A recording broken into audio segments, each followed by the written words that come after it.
So first of all, morning everybody. I haven't said morning to everyone, so thank you for participating in this information sharing session. We're making use of webinar as it's the easiest way to connect everybody, seeing as we're all in different regions.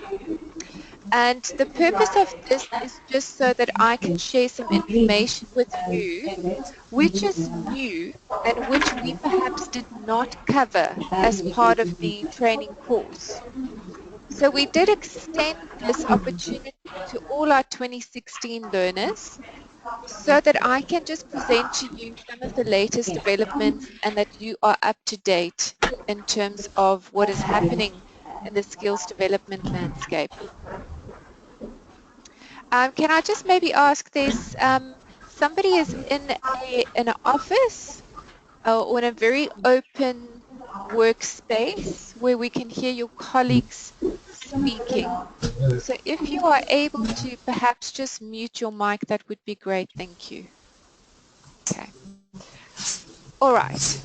So first of all, just some statistics. Now, why am I presenting this to you? I think we need to be aware of the fact that the situation in the country as a whole is quite dire at the moment in terms of employment opportunities. And again, as your role as the SDF, how this impacts you is, and I'm sure you've experienced this in your workplace, is that it's becoming a little bit more difficult to find qualified people out there. And I'm sure that you would have noticed a push internally within your companies to start upskilling people with the necessary skills and know how to do the jobs within your business. So if we just quickly look, the youth unemployment rate is at 55%, and that was in the third quarter last year. And what is concerning to me is of that 30.6% of youth were not in employment, nor were they engaged in any training or development. So they're not in any educational institution or busy with any studying anything. Muted.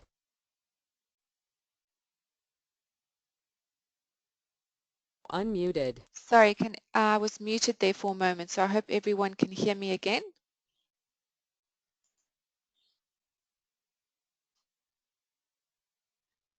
Okay, so I'm going to continue. Please do send me a note if you cannot hear me.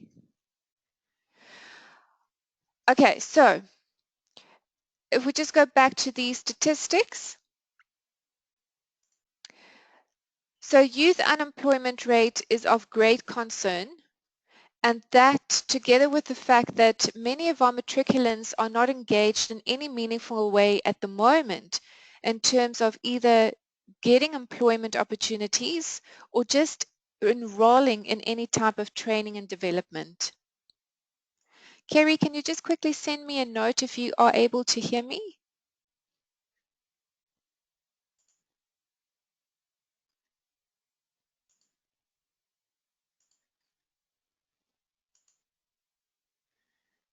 Okay, thank you. Okay, then the unemployment rate rose to its highest level in 2004, and it's now at 26.6%. And then we have 500,000 matriculants and graduates that have joined the labor workforce. So that's quite staggering. And I know this is a very broad view, but I think it's important for us to understand in terms of society and the country where we are with skills development, and that internally within companies, we are now required to assist in providing people with the necessary skills to actually perform jobs in this country. Now, the way you will see this linking into your sector is via your SETAs. So your SETAs respond to this situation of unemployment and lack of skills, and they address it in what we call their sector skills plan. Now, why is it important that you know about the sector skills plan? That is the document that would guide the SETAs as to what discretionary funding they make available to the employers. So your sector skills plan with your SETAs, it's very important that you download that from your SETA and have a look at it, especially this time of the year, because that's going to inform you and tell you what type of training, discretionary funding will be made available for training, because every SETA, which belongs to a sector, they will then indicate, well, what are the needs within that sector? Okay. Evander, I've just unmuted you, so you can mute yourself now. If you want to ask a question, you're welcome to unmute, and then you can ask a question at any time. Okay, so I'm going to move on. Quickly, BEE. I know we spent a little bit of time on this in the various training workshops, but I just want to give you an overview again. Again, why do we need to know this? If you do have a BEE scorecard in your company, as the SDF or as HR, you are starting to play a more integral role in terms of influencing this BEE scorecard. Now, just keep in mind that you have different sizes of businesses in the country. You've got a very small business, medium-sized business, and a large business. And BEE caters for the different sizes of business in the country. So if you're very small, you're what we call an exempt micro enterprise, and you would be automatically on a level 4, and the company just needs to sign an affidavit, and then you're done and dusted. If you're a medium-sized company, you're what we call a qualifying small enterprise, a QSE, and you have a different scorecard to the one that I've shown you here. The scorecard I've brought up here is the generic scorecard, and this is for the much larger entities, so their turnover is greater than 30 million. And what I want you to look at is the very top line. So the target is 6% of your leviable amount. To get 8 points on the scorecard, you must spend on training and development at least 6% of your leviable amount. Now, what does that mean? Let's say your payroll, your leviable amount is your SDL, correct? Your SDL, the same way you would work out your SDL. So let's say your payroll is 1 million. Then 6% of that is what? It looks like 600,000. So you just need to know that in order to get the points, you need to spend a certain value on training and development. Now, it's not an all or nothing, it's proportionate. So let's say your company can only spend 4% of your leviable amount, then you get a proportion of the 8 points. So it's not an all or nothing, it's proportionate. But that's the target and that's the points. Now you need to know as the SDF that the skills development expenditure here, this first line item, that is skills development spent on both employed and unemployed learners. It's not just your own employees. When are the new weighting codes coming in? Okay, this is the new codes. So how it works is that the new codes were phased in and employers were given the opportunity to actually be scored on the previous scorecard up until, depending on their financial year end. So from this year onwards, if you are going to try and get your BE contributions certificate, you will be scored on the new scorecard. So it just depends on when your company's financial year end is. But if you have questions around when your entity will be scored on the new scorecard, you can always drop me an email and we can have a look at that for your specific company. So you will still find that some companies are being scored on the previous scorecard, the old codes as you can see here, and most entities from this year onwards are now being scored on the new codes. So that's how you get 8 points for the first line item. It's your total value of money spent which goes towards employed and unemployed learners. Then there's a double count. So this line item includes everybody, employed, unemployed. Obviously it's BE, so it's Black, African, Indian, and colored individuals. And then you would also include people with a disability in this first line item. Then you can see the second line item says skills development expenditure on Black employees with disabilities. So you double count because you will have people with disabilities in the first line, and then you will also have people with disabilities, or only the people with disabilities that you would count here in the second line item. Again, you have a target, 0.3%, and you get 4 points if the amount of money that you spend on Black employees with disabilities is at least 0.3% of your leviable amount. Then learnerships is the next heading. So it becomes a strategic imperative for businesses to start implementing learnerships if your company is focused on its BE scoring. And for many companies, this is absolutely a priority because it influences their supplier status with other entities. So if you're doing business, let's say, for example, your company provides goods. You manufacture, and you provide goods to other companies. Now, your supplier status is going to be a level 1, 2, 3, 4, whatever it is in terms of your BE scorecard. And companies look to partner with suppliers that have a better BE level because that helps them in their own scorecard. So learnerships, number of Black employees participating, learnerships, apprenticeships, internships.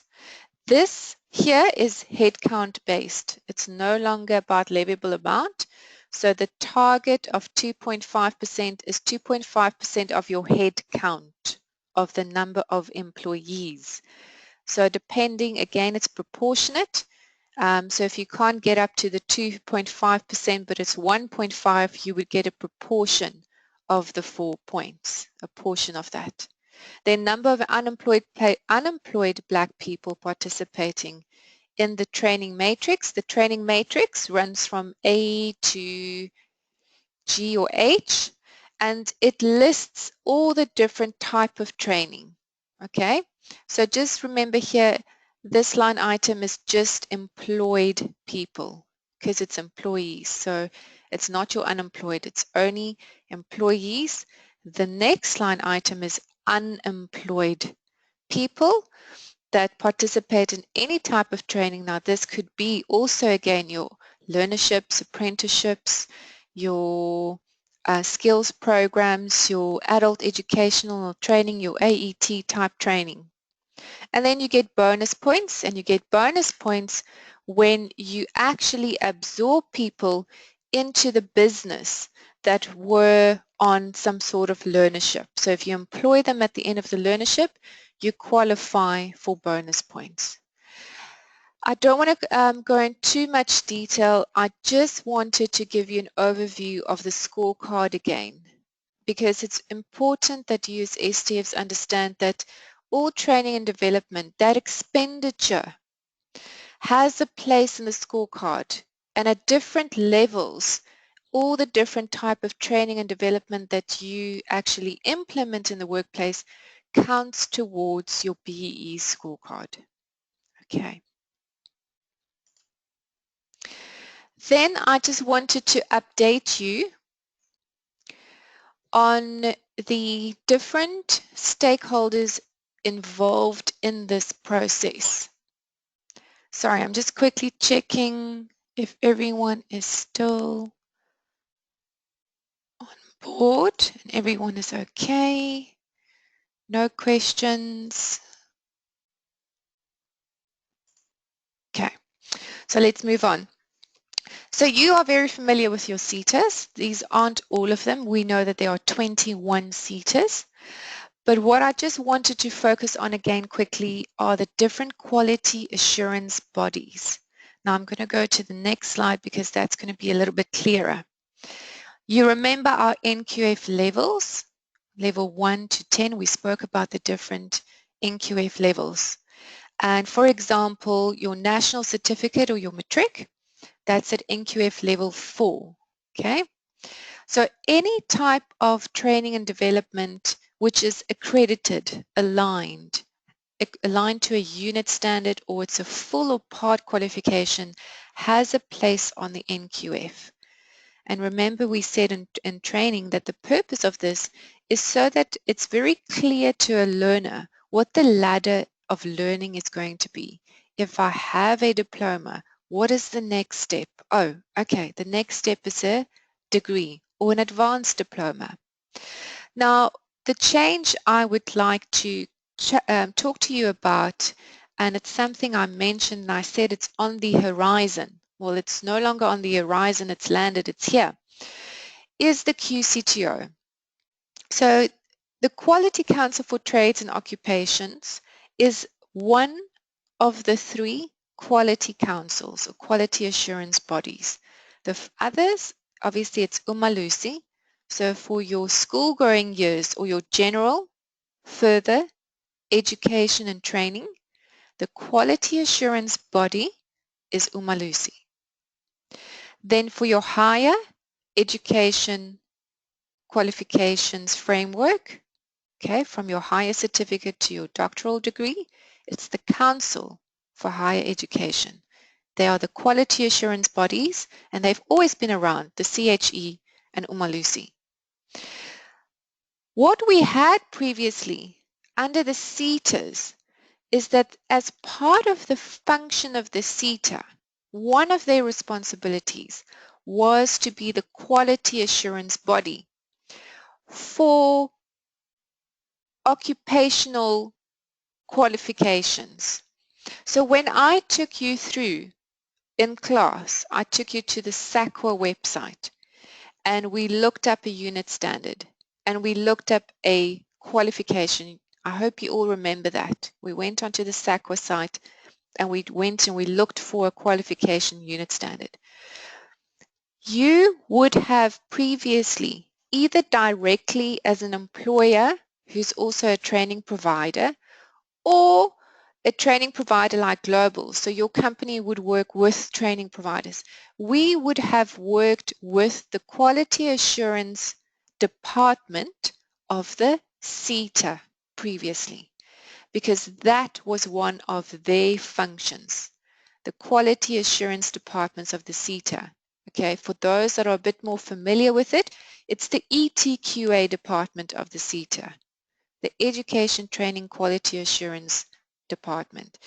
Now that function, that responsibility has now been given to the QCTO, and that actually happened a little while ago, and a lot of work has been happening in the background. But now you will see the QCTO featuring a lot more in the public arena, and you will see direct engagement with employers and skills development providers from the QCTO. And again, we said in class, what we're trying to do is move away. Look at these different types of descriptors. You've got a bachelor honors degree or a bachelor's degree versus an occupational certificate.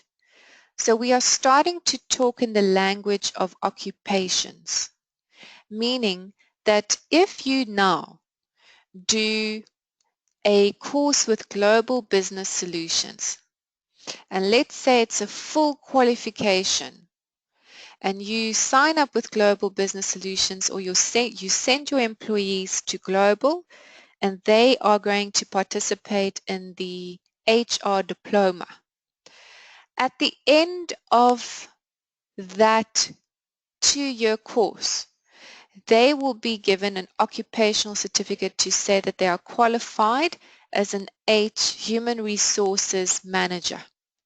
So we're starting to talk in the language of occupations. Another example, you could sign up with a training provider again. It could it's obviously a private training provider, and you could send your finance person to do a full course or a short course with that provider. And he or she will then be qualified, let's say, as a finance clerk. So just the difference in terms of in South Africa, we are trying to award certificates and qualifications to learners which will tell employers what are they qualified to do as part of their job. They are qualified as a financial accountant, a finance clerk, a human resources manager, maybe a skills development facilitator. So that's the big difference that I just wanted to point out. The quality assurance function of the SETAs has now moved over to the QCTO. Any questions on that so far?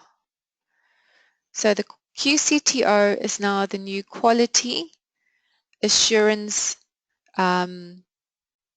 body for all these types of full and part qualifications that you would send your employees on with private training providers. Now, if you are a company, an employer, and you are accredited with the SETA to run your own training, please do get in contact with me, because you have to now register with the Department of Higher Education. So all skills development providers, okay, need to register with the Department of Higher Education. Previously, we did not have to do that. We only had to register with the SETA's Quality Assurance Department. Now there's a big change. We have to register with the Department of Higher Education and Training if you are a private skills development provider. Private and public, both entities need to register, but in terms of private entities, you need to also register, and you will be working directly with the QCTO in the future.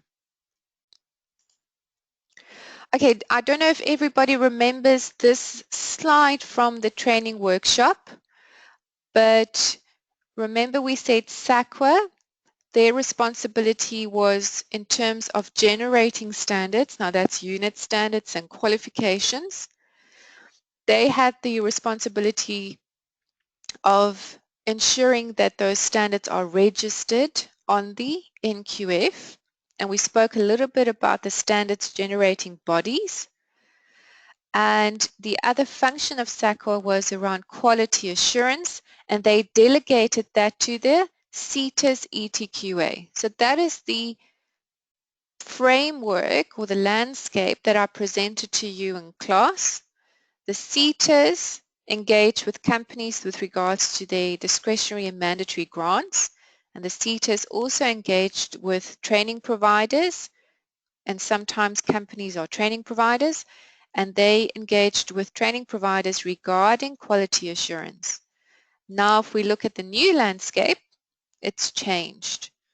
So SAQA will still hold, well, the quality function has now been delegated to the QCTO. And can you see there's no link between the SETA and the QCTO? SETA's, that function of quality, now squarely resides under the QCTO, no longer with the SETA. But the SETAs aren't disappearing.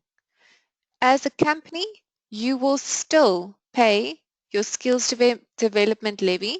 SARS collects it, SARS pays it over to the SETA, and you still continue exactly in the same way in submitting your mandatory grant and applying for discretionary funding with your SETA.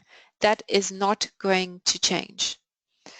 The only thing that's changed, as I said, the quality assurance function now resides with the QCTO, And if you are a training provider, or you need to know at least as SDFs that training providers are now working with the QCTO when it comes to any type of training intervention. Just for information and interest, the assessment model is going to undergo some big changes as well. So think about your journey with Global on the SDF course. You attended training. You were given 3 months to complete your portfolio of evidence. You submitted it to Global. We quality check it. We assess it. It's subject to internal moderation. Then we upload the achievements to the SETA. Then the SETA came and they do an external moderation visit, and then only can we as Global send you a certificate for the SDF program. That model, assessment model, has changed completely. So as Global Business Solutions, here we sit as a skills development provider. We will then work with the QCTO. We will also work with what we call development quality providers. This is the unit standards and qualifications. So we will work with another department and other entities around the standards. And what you'll do in the future, let's say you send one of your other staff members or colleagues onto the SDF training course with Global in the future. You will still come to the face-to-face training. There will no longer be a POE, or that POE is going to look very different. The one thing which is wonderful in terms of the QCTO is that they are open to online assessment. So the portfolio of evidence is going to look very different. We can actually take the assessment completely online. So no more hard copy portfolios of evidence. We can, as the skills development provider, as Global, only conduct the formative assessments. Then under the new model, every learner will have to go to another provider. Now, it could be that Global applies to be an assessment quality partner as well, but you are going to do one part of your assessment with Global, and then you have to go to an assessment quality partner to do your ISA. And your ISA is your external integrated summative assessment. And the QCTO model on assessment is that there are 3 components to competence. It's knowledge, face-to-face information or training, and workplace integration. So a big focus in the future is going to be what you've learned with the provider like Global, then how do you implement that in the workplace? So there's an external integrated summative assessment in the future that you have to do with an assessment quality partner before you get your certificate of competence. And the reason for this is the QCTO under the Department of Education is trying to ensure, make sure you guys can hear me.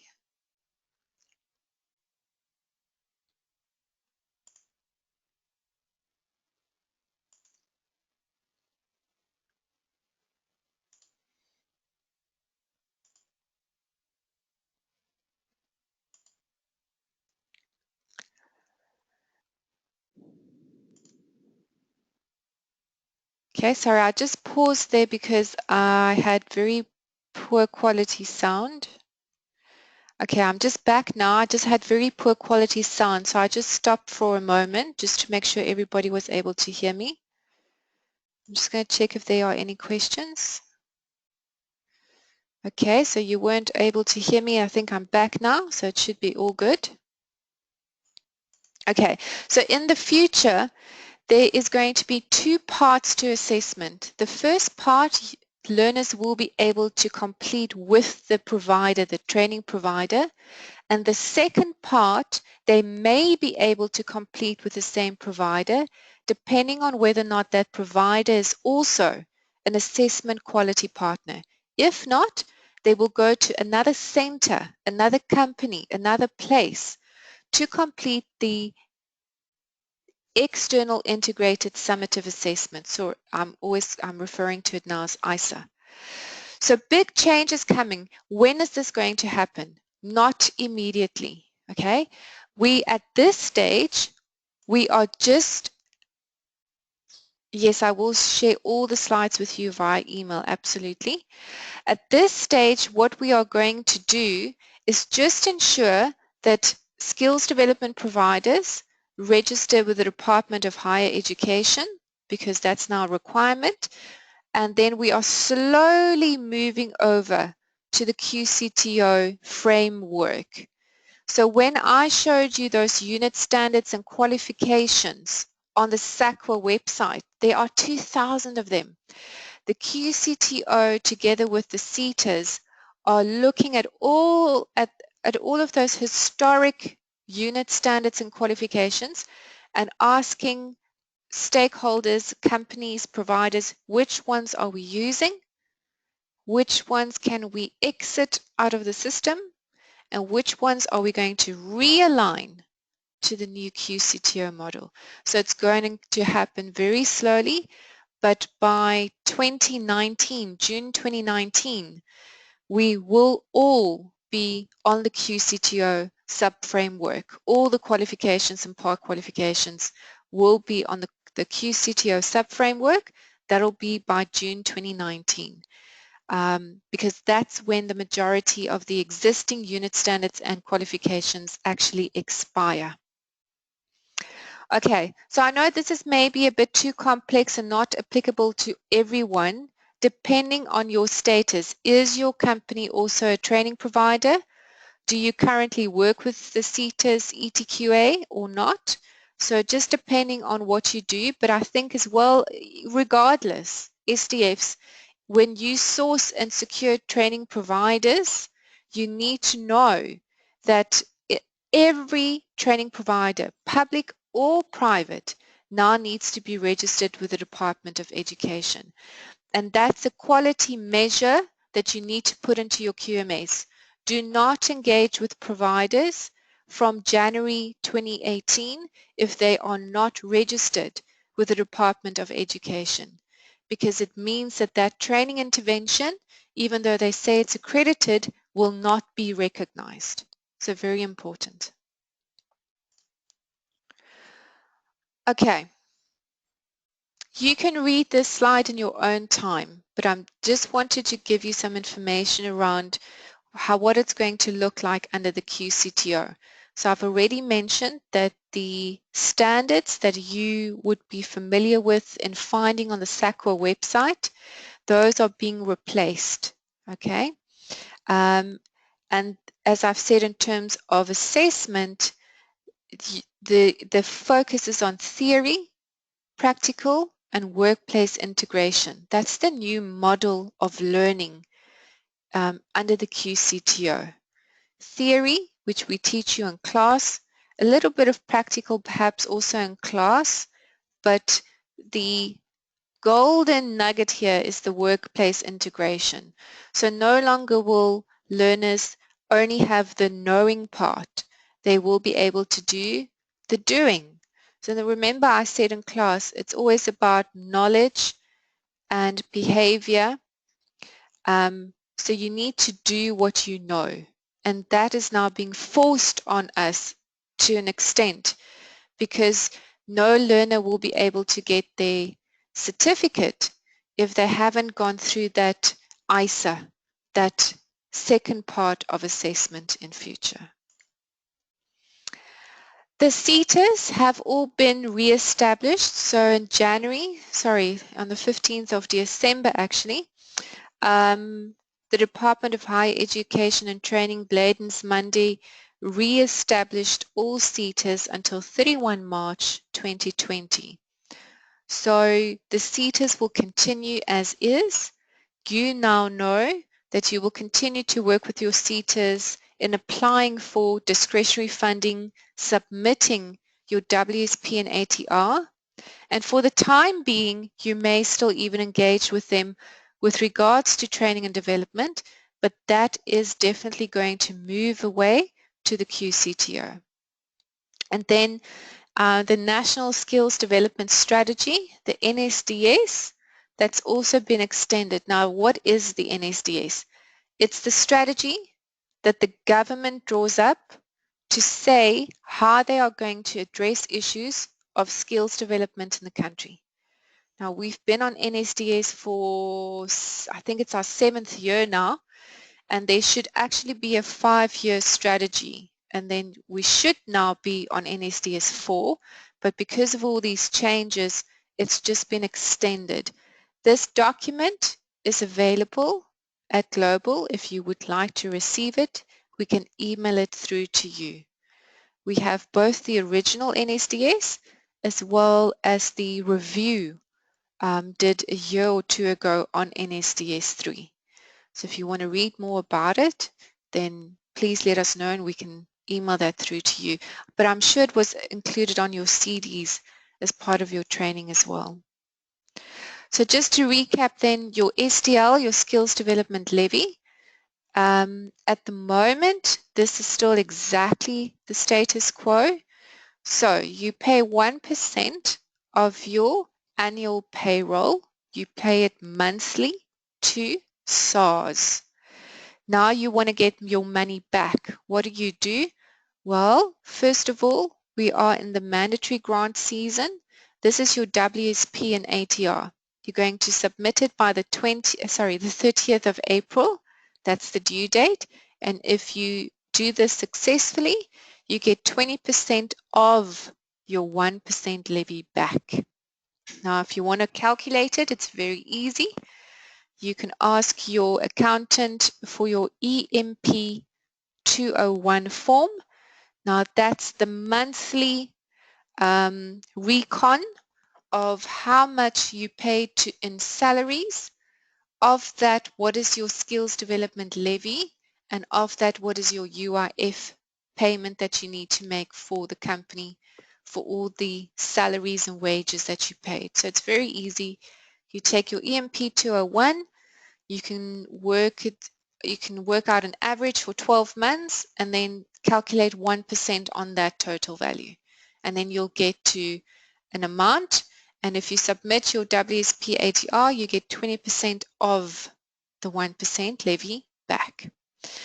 Some of the money you don't ever get back because 10% goes to SETA, 18% goes to the National Skills Fund, 2% goes to SARS, and 0.5% goes to the QCTO.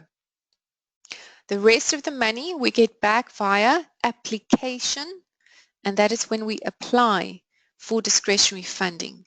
Now, when do you do this? We know that mandatory grant we submit by the 30th of April. When do we apply for discretionary grants?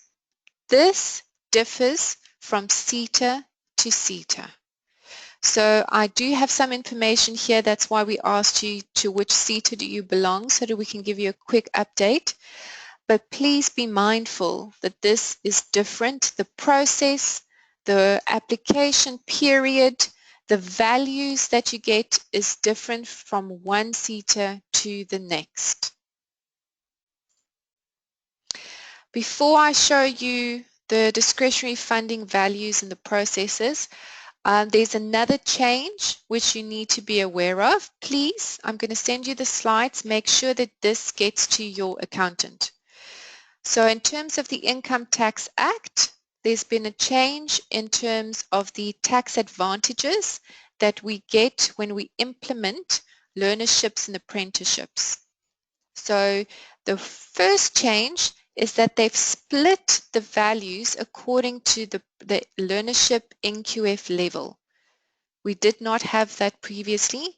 So depending on your NQF level of your learnership or apprenticeship, you get an annual allowance. So when you enroll a learner on a learnership, and let's say it's NQF level 5, at the end of the company's financial year, you can claim 40,000 Rand. It's tax deductible. So you claim a deduction of 40,000 Rand per learner, per learnership. Okay, if the learnership was between NQF level 7 and 10, you can only claim 20,000 Rand per learnership. You claim it as a deduction at the end of the company's financial year. You don't get the money paid into your account. It's a deduction. So when the company has to pay over tax, you pay the value minus these deductions. That's how it works. And you pay this, you can do this, there are two allowances. So when the learner enrolls and when the learner successfully completes the learnership or apprenticeship. So if you have a learner, the learner goes through the entire learnership and is certificated, and it's between levels 1 and 6, it's 80,000 Rand tax advantage that you can claim per learner. I see there's a question.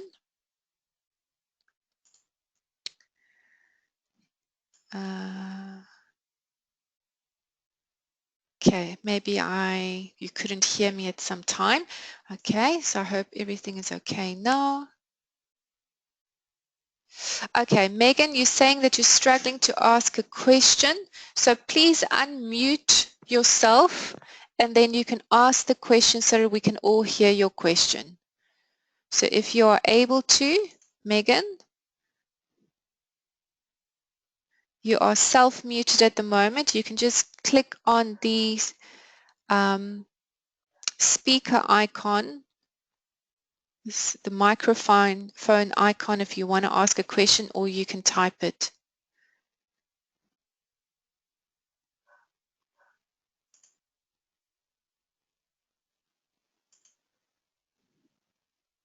Okay.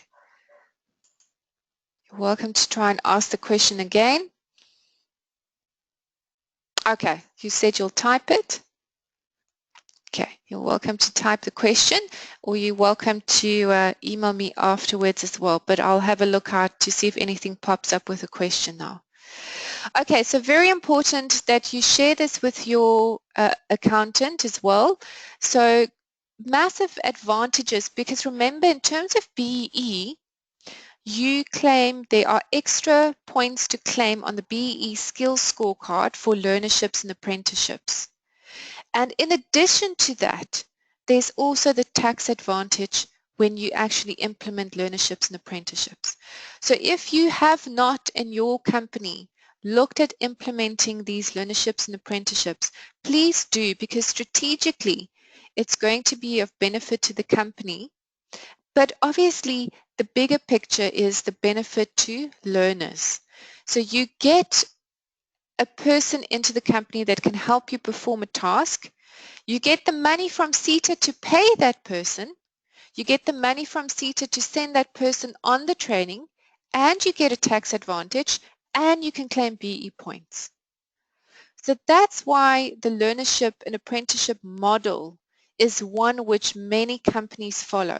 It's for all these different reasons, because remember, you can apply for discretionary funding from your SETA to pay the learner a stipend, an allowance, as well as to pay the training provider for the training course that learner is actually, that full qualification that the learner is actually going to enroll on.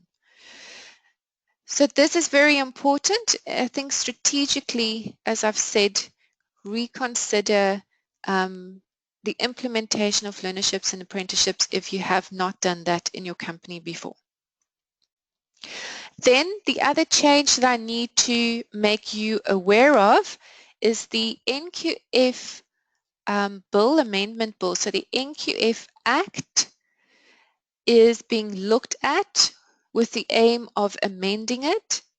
Now, before any amendments are made, a bill is sent out into the public domain, which all stakeholders can then give input into. But essentially, all the bullet points are the amendments that are being proposed to the NQF Act. But the one I wanted to highlight, I've already spoken about, is that under the NQF Act, they're now calling for private education institutions or private providers to offer full and part qualifications. So this is where we now need to register with the Department of Higher Education. Okay. Then there are a few other changes, but nothing significant that you really need to be concerned about. It's more to do with the fact that you just know that the NQF Act is being looked at and there is an amendment bill out at the moment. Okay, let's get to some of the specifics around your SETAs. If I have a look at my list, I don't think any of you are with the construction SETA. If there is anyone, just email me afterwards and we can have a quick chat. I do have a lot of slideshows and presentations available from the construction SETA that I can happily share with everyone. Just see there's a question.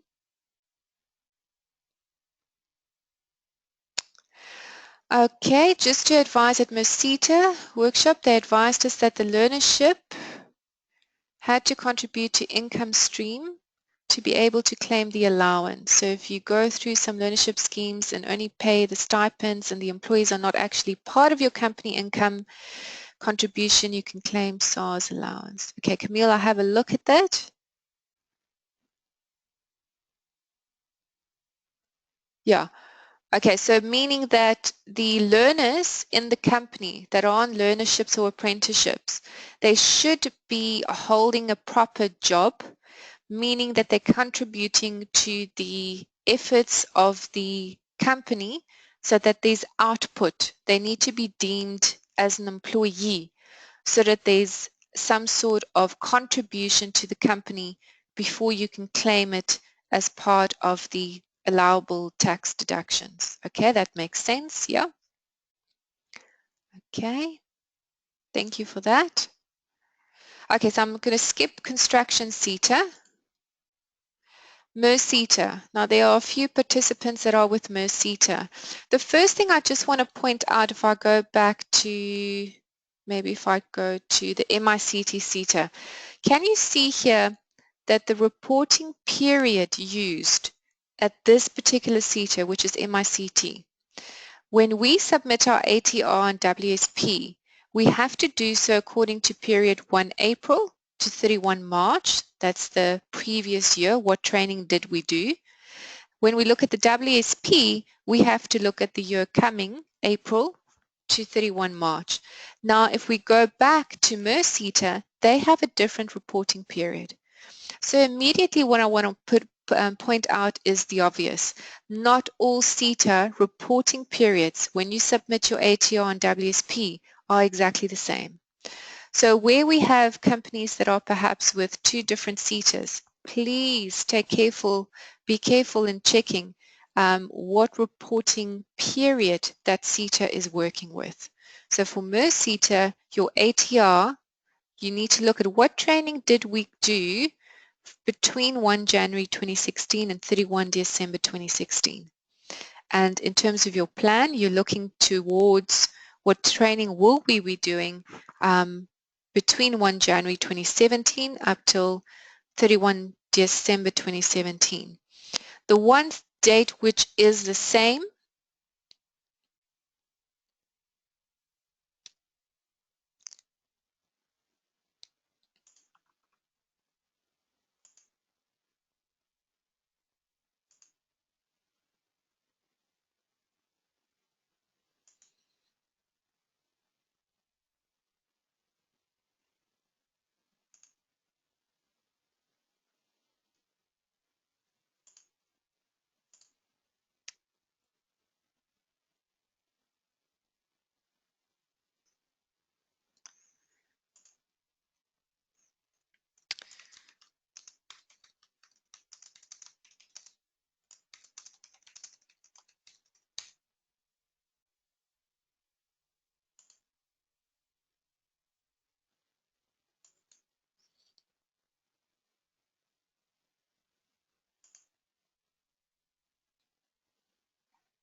Okay, sound is back. Sorry, I just paused because I could see that my sound quality was very low. So I just paused there for a moment.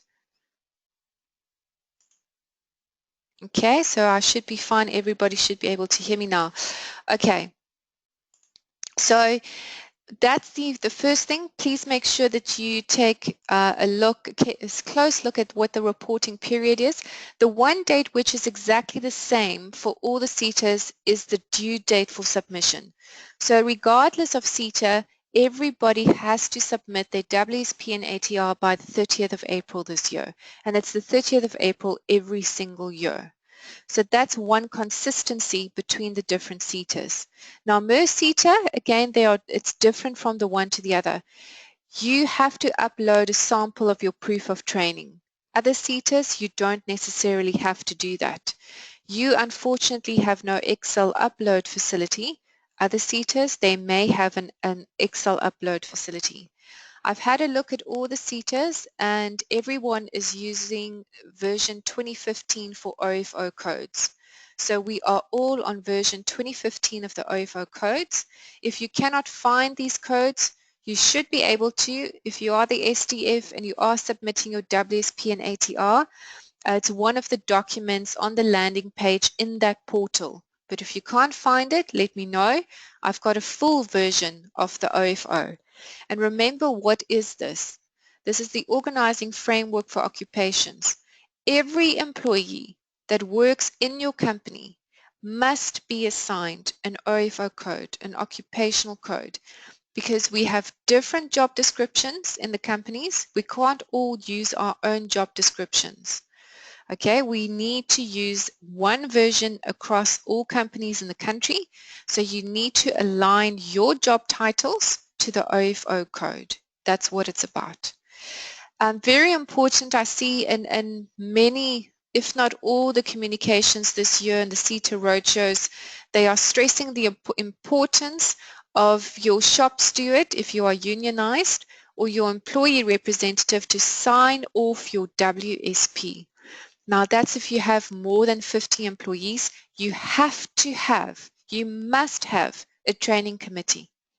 And that training committee must see the WSP before it's submitted so that the one representative can sign off on your WSP, and that's a requirement from the SETAs. Very important. If you have fewer than 50 employees, there's no need to have a training committee, and your SDF will have to sign off on the WSP together with normally your financial accountant and your CEO.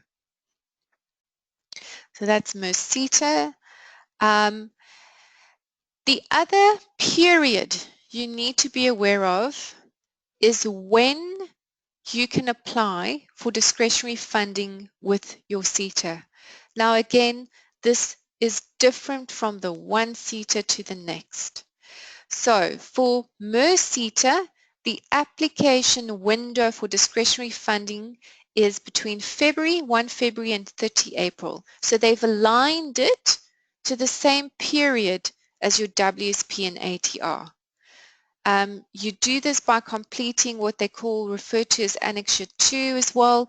So in your WSP, you may recall that there's a pivotal part, which is your accredited type training, full and part qualifications.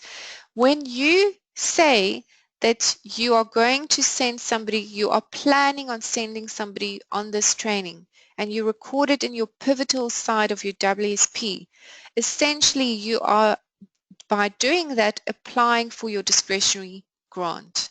Okay, there is an additional document that you would complete as well, but make sure that you include both employed and unemployed in your pivotal plan.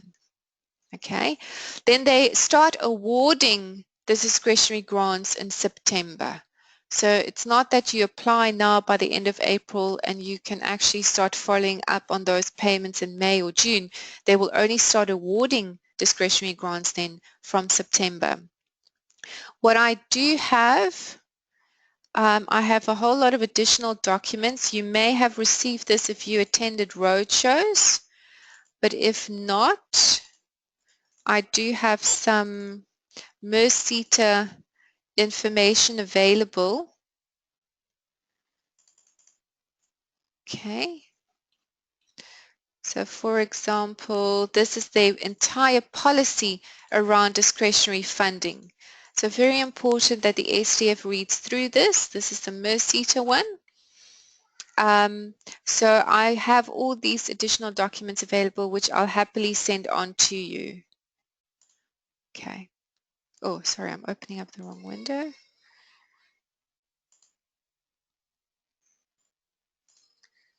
Okay, let's see who else do we have. MICT SETA. We do have a few participants with MICT. Sorry, there's a question.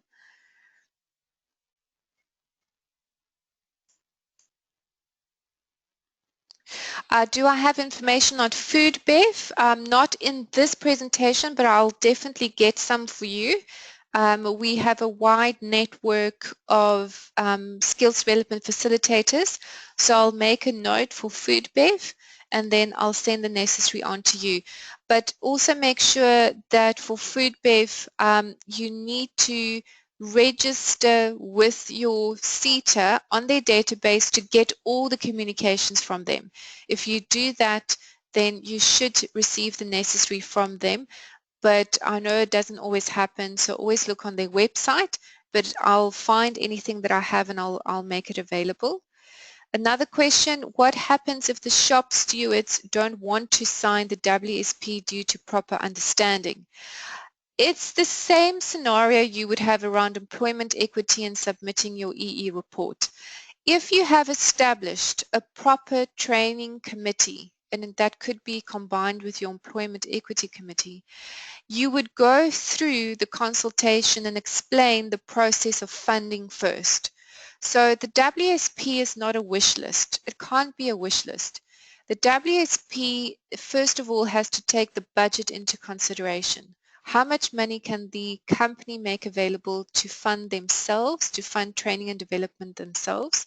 And then secondly, discretionary funding. You would need to explain that model to the shop stewards so that they understand that you are subject to approval around certain discretionary funding. So it's not a wish list. And I think if you do consult with them in advance and you do so via your committee, they would be more likely to sign it off. If your shop steward refuses to sign, I would ask any of your other committee members to sign, because essentially the WSP ATR, it requires one additional signatory from the committee. It doesn't necessarily have to be your shop steward. So if that one individual is refusing to sign, you can just make it known via committee meeting that it requires the signature of a representative, and maybe seek it that way.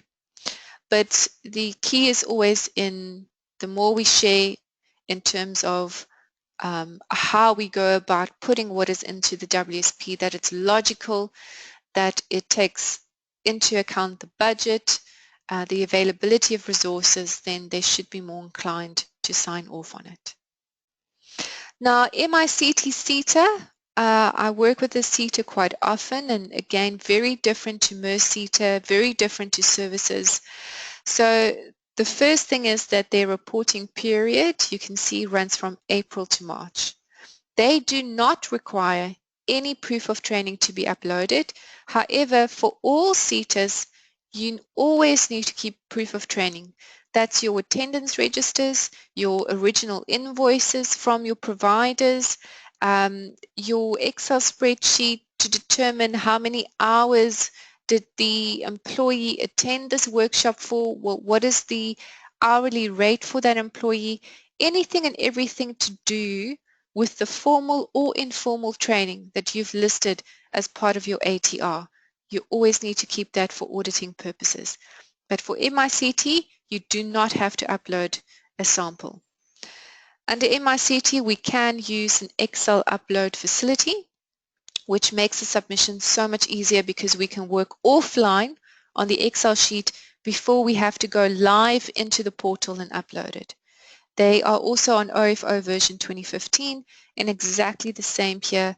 They have stressed the importance of sign-off from an employee representative on the WSP. Okay. Their discretionary grant application, remember now with SETA it was aligned to, it was between February and April. Now with MICT, you can actually apply for discretionary funding any time of the year. It's open at any time of the year. The only difference is around their bursaries. You can only apply for bursaries between September and December, and you do it through a letter of intent. So MICT, you have to, of course, the caveat here is that you have to record in your WSP what you are planning to apply for. So the same rule at the MICT, it's the same rule across all SETAs. In your WSP, you have to put in what discretionary funding you may be applying for. It's your plan. Because when you get to applying for it with the MICT SETA, they are going to ask you, does this application align to your WSP? Yes or no? So you need to know that you are going to pursue learnerships, internships, bursaries. Are they going to go to employed people, unemployed people? How many do you want? What type of courses it's going to be? You put it in your, which is the pivotal section, the pivotal training plan. You put it in there because the pivotal section in your plan is always for accredited type training, okay? And once you are ready to apply for it, it's a separate process where you actually go back into the portal and you upload a letter of intent and you apply then for the specific learnership, apprenticeship, bursary, etc., etc. I've got a lot of information around MICT because I've recently worked with them quite a lot. So in terms of bursaries, you get 70,000 Rand per learner. You have to apply between September and December. That's the only type of training that has a specified period for application. And you need to have proof of the learner's registration at the institution already. So it's quite an easy process for a number of marketing, advertising, communication companies. We've been very successful in applying for bursaries with MICT SETA. Learnerships, they offer 53,000 Rand per learner for learnerships. Again, you apply for it through their letter of intent process, and they require that you pay to at least 18,000 Rand towards the stipend over a 12-month period. And then the rest obviously goes to the training provider to pay for the training course. Internships, they make available 70,000 Rand per learner for internships. A portion of that must again go towards a stipend. So I've got all these values. Let me just quickly see. I've got a few people. Tembakazi, you've got a hand up. You are welcome to unmute to ask your question, or you can type your question.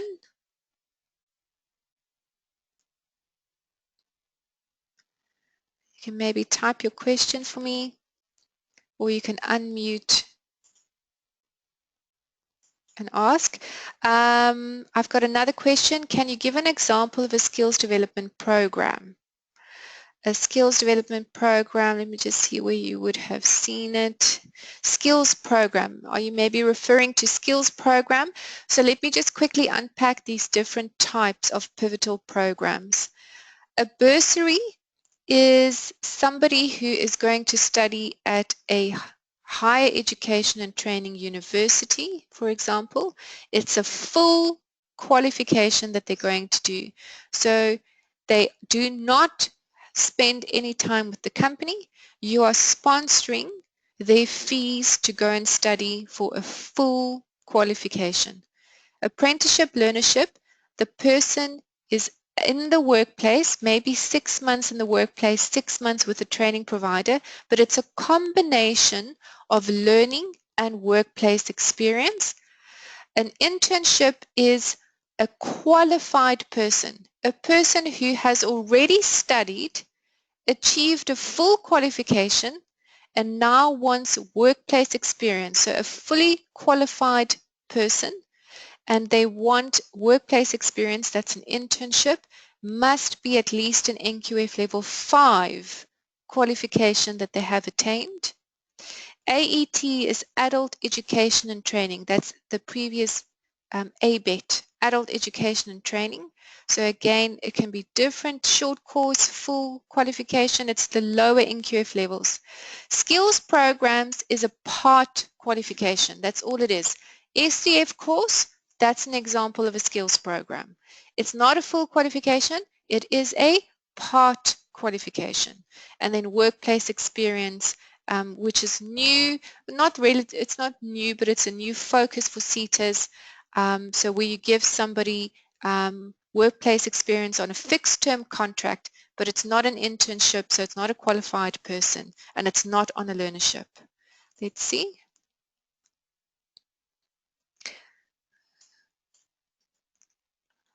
Okay, so I hope, Trevlin, I hope that answers your question as to what is a skills development program. Then another question, I would like to find out if the MICT bursaries assist undergraduates, or is it only for postgrad people? Yes, the MICT bursaries could be for undergraduates or postgraduates. So we have had a combination of both, which we've applied for. Because a bursary is seen as long as it's a full qualification and at a minimum NQF level 5, and obviously your postgrad would be at a much higher level of NQF 5. So yes, Timakazi, that would be for both undergraduates and postgrad people. And it could also be employed people within your company, or it could be unemployed. Okay. All right, so that was MICT. Let me just see another quick question. Okay, no problem. Right, services SETA. There are a few of you that are with services as well. They have the same reporting period as MICT, for example. They are on an April-March reporting period. They also do not require any proof of training to be uploaded, so no sample necessary. You still need to have this though for auditing purposes. Okay. Then they do have an Excel upload facility. They are also on OFO version 2015, and exactly the same applies in terms of 50 or more employees. Your employee representative must sign off. Okay, they have they group their learnerships and apprenticeships under the heading Unfunded Learning Interventions, and they have an application window for this. And that is open throughout the year. When I called them again yesterday, because I actually call Services SETA quite regularly to find out when their discretionary funding window is open, and it's not open at the moment, and they cannot give us a date as to when it will be opened. So unfortunately with Services SETA, when it comes to applying for discretionary funding, you really do need to make sure that you are on their database, or that you call them regularly, or that you look in the newspapers to see when they make discretionary funding available. They do not have a fixed period set in advance when they actually open up the funding window period. Okay, so you do need to touch base with them regularly, build some good relationships there to understand when is this window going to open up for us to apply. That doesn't mean that you shouldn't record anything in your WSP.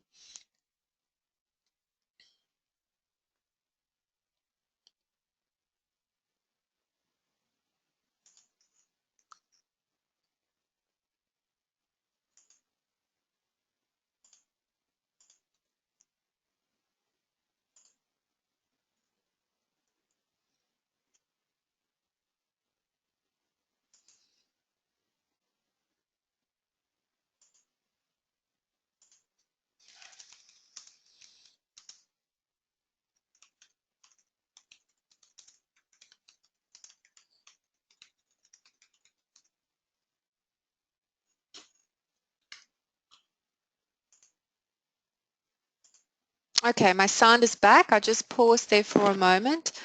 Thanks for pointing that out. Okay, so the services SETA, the discretionary funding window period is unknown. Do still record your intention to apply for discretionary funding under your WSP.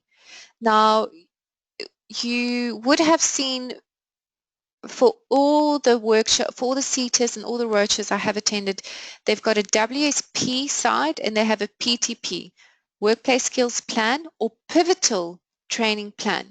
And the difference is that the Pivotal is for all your accredited type training, and the WSP you use for your unaccredited type training. That's your more informal type of courses. Maybe it's the seminars that your staff regularly attends. Maybe it's your internships. I know for MICT SETA also falls under your WSP because they don't see that necessarily as pivotal. So if you have any queries or you're not quite clear what your SETA regards as pivotal versus WSP, do make sure that you get clarity from them or ask me so that you don't record the discretionary type funding that you're going to seek under the incorrect section. Okay, so I do have values for services. So we don't know when you can apply exactly for this year, but when that window opens up, these are the values that you can get if you are successful in your discretionary application. Learnerships for unemployed, it's 36,015 must be a stipend. For employed learnerships, it's 18,000 Rand per learner. Internships, they have 3 different types. So depending on the NQF level and depending on the institution where the graduates are actually from. So if they are graduates from higher education and training institutions, at NQF 5 and above, you get 36,000 Rand per unemployed learner. And again, a portion of that must go to the monthly stipend. If it's graduates seeking workplace experience and they have an N6 or they have the national diploma, it's also 36,000 Rand. And again, a stipend, you can see there's just a difference in the stipend value that must be paid towards the learner. Or then graduates who have achieved a national certificate vocational, that's your TVET colleges or your NCV type training, that's only 24,000 Rand. So just have a look at the different types of graduates that will determine what the value of the learner's internship value is that gets paid to each of those learners. They also have a value for adult education and training. Between levels 1 and 4, you get 6,000 Rand per learner. Apprenticeships, you can also have a look at that, but the funding is around 50,000 Rand per annum, and at least 2.5 must go to the learner per month. Okay, skills programs, they also make skills programs funding available. Skills programs is a part qualification, but it is accredited, and it just has to be between 25 and 60 credits, and you get 8,100 Rand per learner. And that's what I have on the slides. I do think we have a participant from W&R SETA. W&R SETA have recently released this memo here. Their application period is the same, I believe, is the April to March. But what I wanted to point out here is that the discretionary funding grant is applied for at the same time as the mandatory submission, your WSP and ATR, and they have too made available values to the employers to see what you will be able to qualify for. What is 18.1 and 18.2 again? 18.1 is employed learner, employed. 18.2 is unemployed learner. Okay, so just remember that. That's 18.1 and 2. And here you can have a look at the values. So you have to, as part of your WSP, your planning side, now indicate what discretionary funding you need as part of your training strategy for the year. So that's W&R SETA. And then I think we have somebody from FP&M SETA. I just want to have a look. I wanted this one for FP&M SETA on page 21 down here. Okay, so FP&M SETA, all applications must be submitted online. This is discretionary funding, okay? And it must be submitted by the 30th of April. So exactly the same. FP&M SETA, you have to indicate your interest to apply for discretionary funding as part of your WSP and ATR submission. So again, under your WSP and your pivotal plan, you need to indicate what discretionary funding you would want to apply for. I don't have values, unfortunately, for FP&M SETA. I did email them. They haven't come back as yet, so we must just have a look out to see if they circulate anything to advise what the values are going to be for this year. Okay.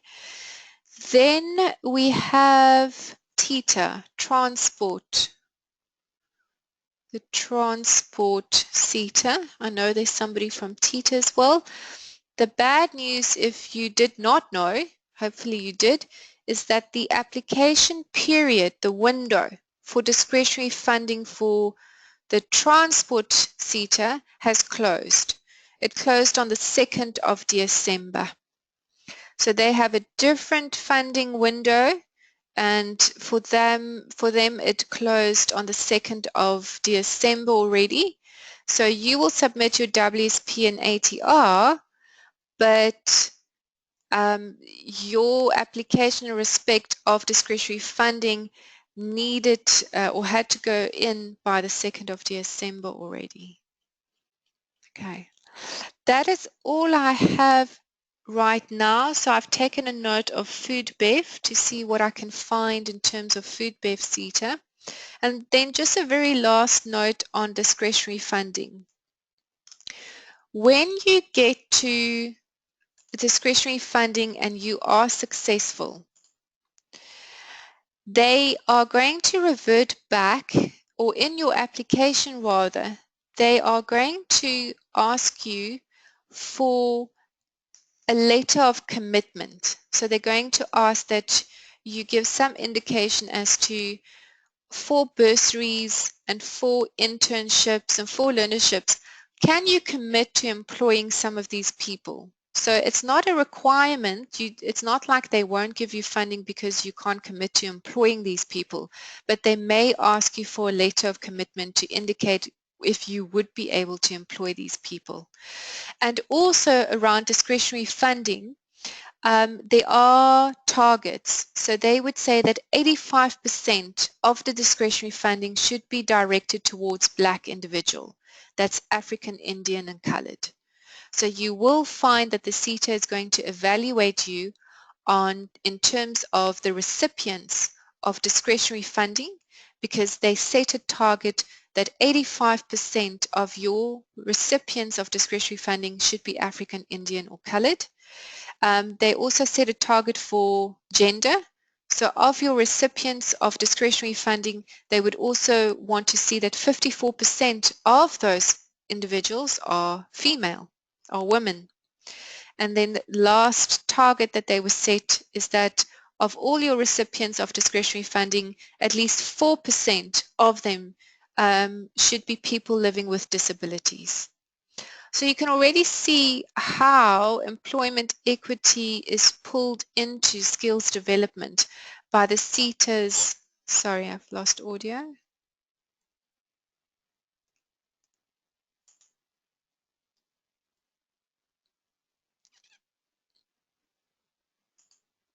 Okay, so I'm back with audio. What I was saying is that you can already see how employment equity is being pulled into skills development, because these targets of 85% Black, 54% women, 4% disabilities is exactly the same conversation we have around employment equity and our numerical targets and objectives. So they're using skills development as a tool to achieve equality in the workplace. Okay, so what happens if it's not 85%, 54%? They won't necessarily cancel your discretionary funding, but what they do next year is that if you apply for the same discretionary funding, they will look towards last year's recipients to see who you awarded discretionary funding to. And I've experienced that this year. So they do take a view of who are your recipients, and your future applications may be influenced by who those recipients are if you haven't quite achieved these targets in terms of race and gender. Okay, that's everything I wanted to show to you. You are welcome to unmute and to ask questions. You are welcome to post your questions, write your questions in now. You are also very welcome to email me afterwards if you have any questions. And I hope this was of value to you today. I know that some of this is applicable, maybe some of the other sections not so much, but we just wanted to bring you up to speed around some of these developments and just refocus and remind you of some of those processes around the submission of your WSP and ATR. Okay, any questions for me? Anything for right now?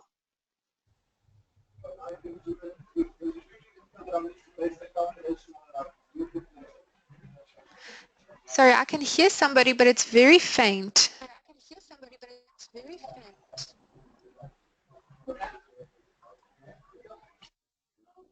Sorry, Monet, it was me. I think I unmuted my mic. Oh, okay, no problem. No problem. Okay, any questions from anyone else? Okay, then we're finished with the session. Thank you so much. I'm available offline as well. Thank you for your time, and I hope it was valuable. Okay, sorry, I've got one here. One question popped through. Can't unmute myself. Okay, Trevlin, let me just see if I can do something.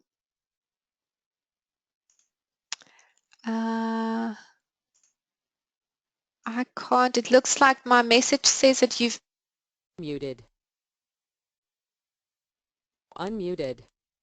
So Trevlin, I can't seem to unmute you. It indicates to me that you've muted yourself, but you're welcome to type a question. My email address. Okay, my email address, I'm typing it in for you now. It's monet@globalbusiness.co.za, and I'm sending to all, so I hope you can see it now. So my email address is Monet, and that's spelled M for mother, E for echo, N for November, E for echo, T for tango, at globalbusiness.co.za. If you go onto the chat box, you'll also see that I've typed the email address in there. Yes, I will definitely share all these slides with all the participants. Okay. All right, great. Thank you so much for your participation, and keep in contact with us. If there's anything we can help you with, we'll be happy to do so. I hope everybody here also submitted their portfolios. I think we've got learners from different time periods last year, but I hope that process also went well. Okay. Thanks, everyone. Goodbye. Thank you, Monet. Thanks. Bye-bye. Bye. Oh, Trevlin, I can hear Trevlin now. Yes, I managed to unmute myself. Yes, awesome. Okay. Monet, thank you. Monet, it's more of a general comment, and I just wanted your insight into it. I'm with the mixed SETA, and it can take an incredibly long time to get feedback or any sort of interaction with them in terms of my letter of intent. So they say it's 6 to 8 weeks for feedback. I can wait up to 4 months before I get feedback, and then it's a negative thing in terms of they can't do it, something's wrong, whatever it is. And I often sit in the meetings with other HR managers, and the comments are they all feel the same frustrations with their specific SETAs.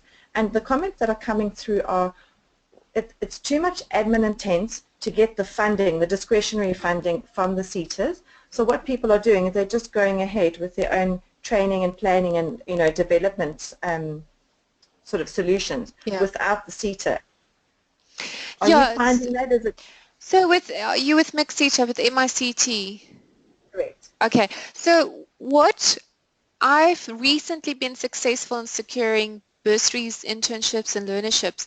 And I think, my message throughout the years have been that with SETAs, it is about a relationship. And I think I've only been successful, and I got end-to-end process, I got there in 8 weeks.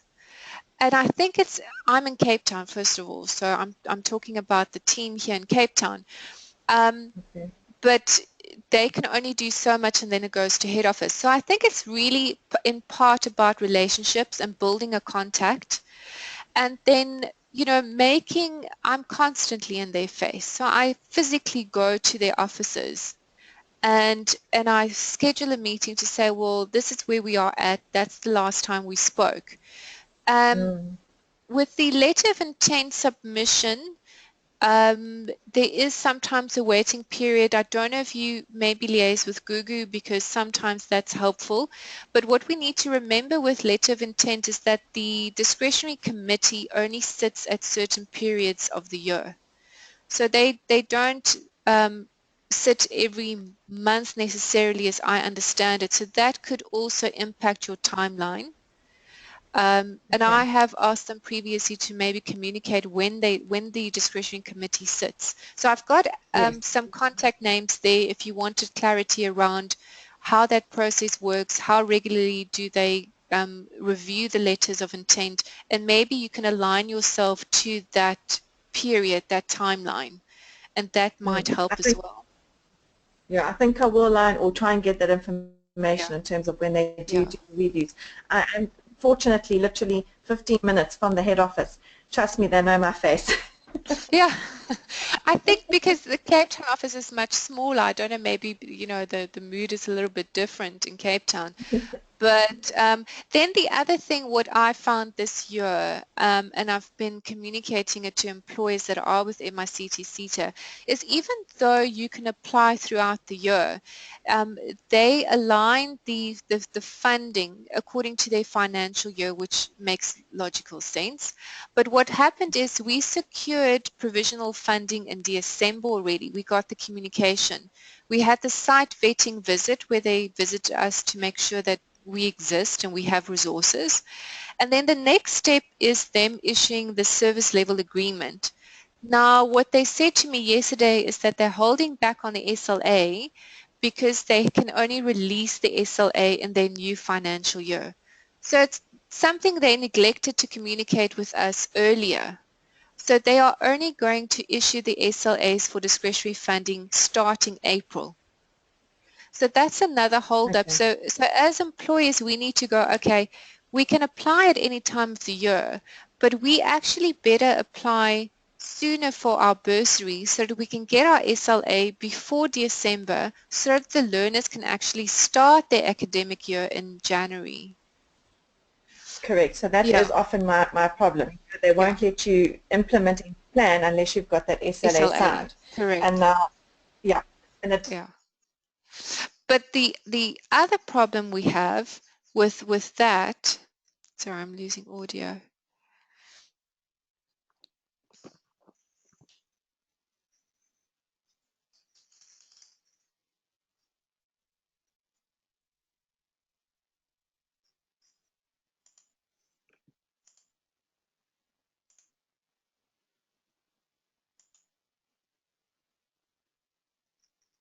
Sorry, I lost audio there. okay. I can hear you now. Okay. The other problem we have is that if you don't actually time it exactly right, for example, our learnership application, we weren't successful because they had already achieved their quota. Yes. So then you lose out because they have already awarded to so many other employers that there's nothing left to award to you. So I think the only solution is to sit down with them to understand the timeline and to gear yourself towards that timeline and work within those parameters. But to understand it is really, it comes down to relationships at the end of the day. And it's across the SETAs. I mean, services for years. That's the only way I was able to get anything done is, you know, I just identified those people and we started building relationships.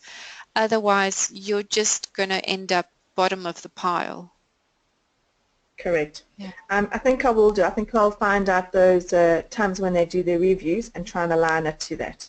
Yeah, and I'll send you a few contact names. Maybe you've already dealt with these people, but these are the individuals that I find actually respond to my emails or my SMSs and come back to me with some feedback. Even if it's not what I want to hear, there's at least some dialogue happening with these people.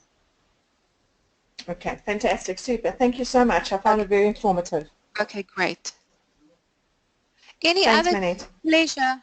Any other questions? I see there are a few people still online. Okay.